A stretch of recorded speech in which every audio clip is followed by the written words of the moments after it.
બગડે છે બેલેન્સ એનું.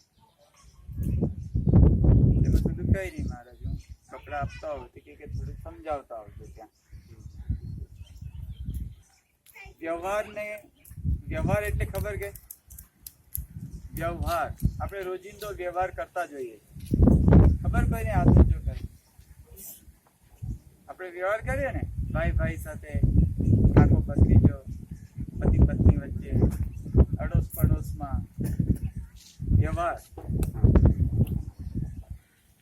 આજે પહેલી વાર આપણી મુલાકાત થઈ, આજે શરૂઆત છે, એક સારી શરૂઆત, સારો વ્યવહાર.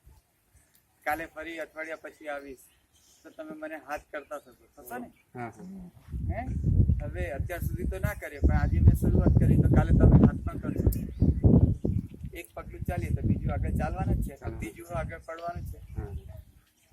એટલે વ્યવહારના બે પ્રકાર, એક સારો વ્યવહાર અને એક દુષ્ટ વ્યવહાર. એટલે કે આપણે કોઈની સાથે દુશ્મની કરતા હોઈએ કે મેં હમણાં કીધું કે એક પગલું મૂકો એટલે બીજું ઓટોમેટિક પડે ને. આજે હું અહીંયા આવ્યો, કોઈ મને ચા પીવડાવે તો આવતીકાલે હું કદાચ એની માટે ચા લાવું કે ચા અહીંયા મારું ઘર નથી તો સુરતથી કંઈ બીજું લેતો આવું, બરાબર? તો એને ગમે તો એ પાછું ત્રીજી વાર હું આવું તો મને પાછું જમાડી પણ દે કદાચ. શું થયું એમાં? વ્યવહારમાં વૃદ્ધિ થઈ ને? દુશ્મનીમાં પણ આવું હોય કદાચ, હોય ને? આજે મેં ગાળ આપી તો મજાકમાં નહીં, સિરિયસ ગંભીરતાથી એક ગાળ આપી તો શું થશે? એ પણ મને ગાળ આપશે. હવે બેમાંથી એકને એવું ખરાબ લાગશે કે પછી મારામારી પર આવી જવાય. મારામારી પરથી ઘર સુધી વાત પહોંચે. હું એમનું ઘર તોડી આવું તો એ આવીને મારા ઘરે આવીને મારું ઘર પણ તોડી જાય અને મારો પગ પણ તોડી જાય. વ્યવહારમાં વૃદ્ધિ થઈ. સારો હોય કે દુશ્મની? આવી ગયા આવું વધતું જાય, વૃદ્ધિ થાય એમાં. આને વ્યવહાર કહેવાય. તમે જેવો વ્યવહાર કરો તેવું સામે તમને વ્યવહાર મળે અથવા તો પરિણામ મળે. આ વરસાદ શેના લીધે આવ જાવ કરે ખ્યાલ છે? બધા જ ભણી ચૂક્યા છે, ભણવામાં આવતું છે, ખબર હોય તે બોલે. છોકરાઓ,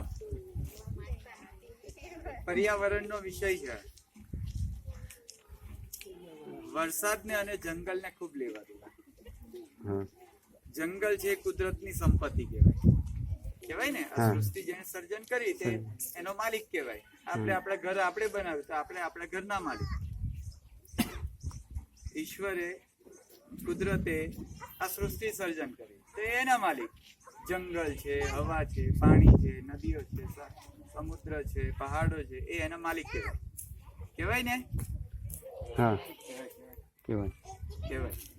હવે આપણે જંગલમાં કદાચ એની માવજત કરીએ તો વરસાદ સારો આવે. આપણે જંગલો કાપીએ.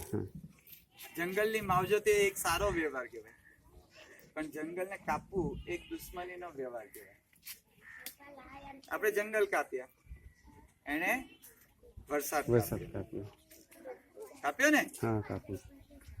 જો તમે જંગલને માવજત એટલે પ્રેમ, પ્યાર, એને સાચવી રાખતે, સંભાળ લેતે તો એ પણ વરસાદ નિયમિત આપતો જ હતો. આજથી જે 10 વર્ષ પહેલા, એટલે કે તમારી ઉંમરના, તમે વરસાદ જોયો હશે 10 વર્ષ પહેલા કેવો હતો? અત્યારે તો એવો હે?